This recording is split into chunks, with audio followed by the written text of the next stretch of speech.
Okay, good morning. Today is the 9th of Nissan, April 17th. In today's lesson, although love and fear of Hashem are mitzvahs themselves, so mitzvah to love Hashem and fear Hashem, but nonetheless, we're comparing them to the wings, which play a supportive role to a mitzvah and not a means to an end, and that of the actual service and performance. It seems like it's an additional thing. Like we said yesterday, the bird could survive without the wings, but isn't love and fear vital? Isn't it a mitzvah in and of itself? There exists a love which is an end of itself, and that love will be in the future, as the Alter Rebbe will explain. So previously, the Alter Rebbe compared love and fear to the wings of a bird, and the wings are not necessarily the essential part, but merely they serve it. They serve the bird, enabling it to fly. Likewise, love and fear merely serve the mitzvahs, which are the essential objective, by elevating them to a level where the union affected by them can be revealed. So now the Alter Rebbe raises a question. Love and fear of Hashem are themselves enumerated among the 613 mitzvahs. Why then are they assigned a secondary status? Even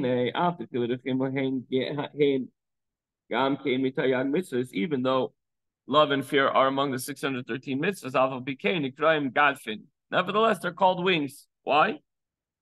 This is talking about when it comes to all the other mitzvahs. As we're about to explain, certainly there's an element of love and fear that's a mitzvah in and of itself, but we incorporate love and fear into every single mitzvah. So when they're in addition to all the other mitzvahs, then they are supporting cast to those mitzvahs. The goal of love is the service of Hashem resulting from this love. The whole purpose of loving Hashem is to get you to do action. Its purpose lies not in itself just to love, but in order to bring you to do the action-based mitzvah. For this reason, the Alter Rebbe gives it the title of wings, which are secondary to the bird itself. Love without service, meaning a love that is not a means to an end, but just for itself, love which experiences delights, a supremely high level of love in which one delights in Hashem. This is the nature of the world to come. Over there in Gan Eden, you don't have to do mitzvahs. You don't have arms, legs, mouth. Over there, you don't do the physical mitzvah, but you're in that moment of delight for eternity, and that's where you're able to express the love. But here, so before we get here, meaning such love for Hashem is actually a foretaste and part of the reward to be given in the world to come, but it is not in itself representative of the service of Hashem. The pasuk says to do them today. It's interesting. Often by Levaya we say, let's do mitzvahs and learn on behalf of the person who passed away, because they no longer have hands and feet and a mouth to be able to express the Torah learning and to do and fulfill the mitzvahs.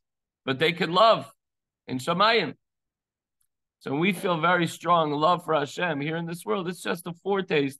And again, it's delight in Hashem. But the mitzvah is la'asosam, to do the mitzvah. Tomorrow we'll receive the reward. Right now we have to dive in and we have to learn and we have to do everything that we're supposed to do here, that we're capable of doing here in this world. Whoever has not attained this level, to taste a little bit of the world to come, but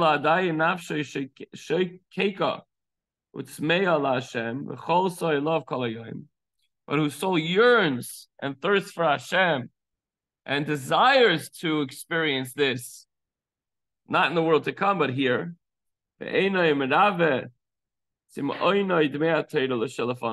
not quench his thirst for Hashem with the water of Torah that is in front of him. A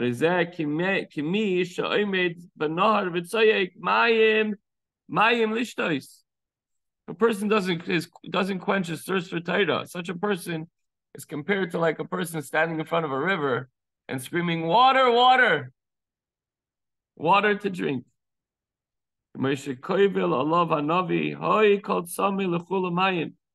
The prophets say, "Oh, all of you who thirst, go to the waters," of which our sages comment, the water here refers to Torah. What does this mean? On a simple explanation, we have to understand it a little bit better. He